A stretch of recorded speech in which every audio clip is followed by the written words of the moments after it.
If you're like me, just about every time you see a bald guy who's young and a beard, you think it might be Brian Laundrie. And doesn't have to be in that reserve either. That's why a lot of people call in thinking they've seen him. The former assistant director of the FBI Criminal Investigations Unit, Chris Swecker, knows a thing or two about tips like this guy on the bike and the guy on the deer cam and the guy on the Appalachian Trail. Chris Swecker, how on earth do you ply your trade when the whole world is watching and everybody's calling it in?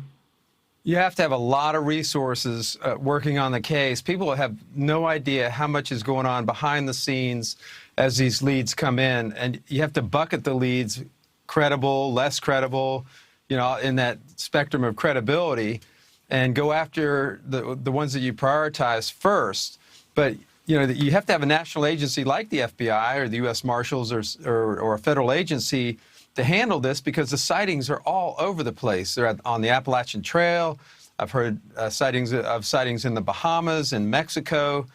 This is extremely resource intensive, and you have to think long and hard before you put it out there to the public to call in on these leads. It's kind of like a blessing and a curse when you have a high-profile case and a high-profile fugitive. And I'm just going to list a couple for our audience so that they'll sort of do the nostalgia moment, because I know you lived this, Chris Swecker. So Eric Rudolph, that was your thing. You dealt with him for years, looking for him. I'm sure thousands of tips regularly came in that you'd have to get through. Elizabeth Smart was missing for 9 months, and that beautiful young woman, I'm sure dozens upon dozens would continue to come in until they finally did find her. Lacey Peterson was missing for 4 months until finally they discovered her body. But in that time, people thought that they saw her. Madeleine McCann was just this little adorable 4-year-old 14 years ago. She went missing in Portugal. We've never found her, and the tips still come in. And Natalie Holloway, 16 years ago, you know, Aruba disappeared, and lots of tips again of people they thought might be Natalie. The difference between some of those is that they're adults, some are children, some are domestic, some are international. Help me with that metric and how that makes things different with all the tips that come in on those kinds of cases. Yeah, not to make light of this, but people are still calling in and saying they've seen D.B. Cooper and Jimmy Hoffa, even Elvis. So there has to be a lot of organization around this. You have to have a software program that is set up specifically to handle intake leads, prioritize those leads, farm those leads out where they need to go. And then you have to make sure that you withhold some detail, and enough detail so that when people call in, you can test what you know against what they're calling in on. So that's why you see the FBI withholding a good amount of detail on this case. You know, they're not talking at all because they want to make sure that they still have some credibility testers, if you will, for when those calls come in. And as you pointed out, Ashley, like John Mark Carr. Remember him? Right. With John Benet Ramsey? He was weird, and he said, yeah, I did it, and then he didn't know the thing that they knew that the rest of us, you know, didn't know.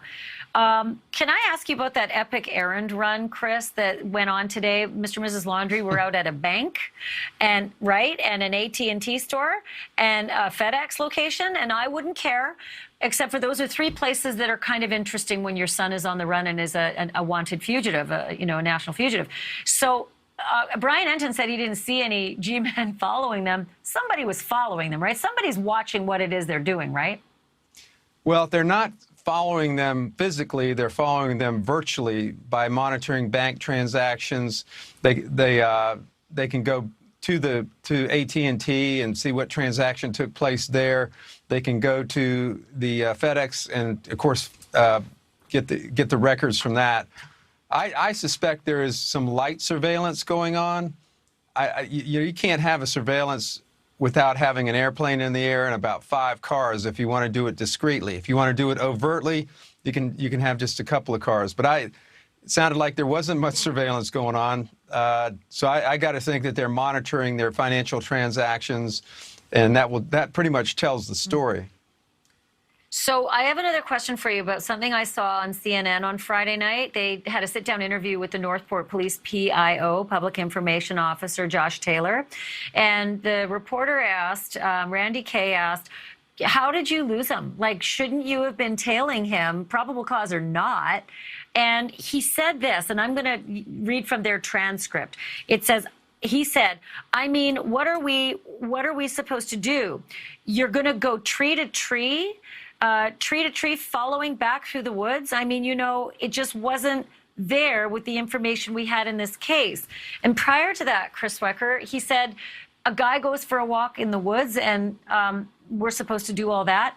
And Randy Kay was actually asking him about the 13th, the day that his parents said he went for a hike.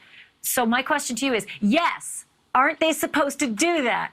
On that day, when they're under such suspicion, you do follow him tree to tree. You don't let a guy walk into the woods and then walk wherever he is now. Yeah, he's the prime suspect in a missing person case. And I'm not going to judge the police department too harshly, Northport, because they don't have much resources. I don't think there was a good amount of coordination between them and the police department in Montana and Wyoming. I don't think the FBI was in the case yet. They would have had the resources to do that type of surveillance. But I would have been doing some kind of loose surveillance on him just to make sure that they had a general sense of where he was. They didn't maybe necessarily have to follow right behind him into the woods, but having a good sense of where he was going, what he was doing, would have been a pretty sound investigative strategy at that point. Again, he was a prime suspect in a missing person case where it was highly likely that there was foul play. Yeah, you're so much more gentle than I am in the way you say that so eloquently. Chris Swecker, I always love talking to you. Come back again, will you? Thank you, Ashley.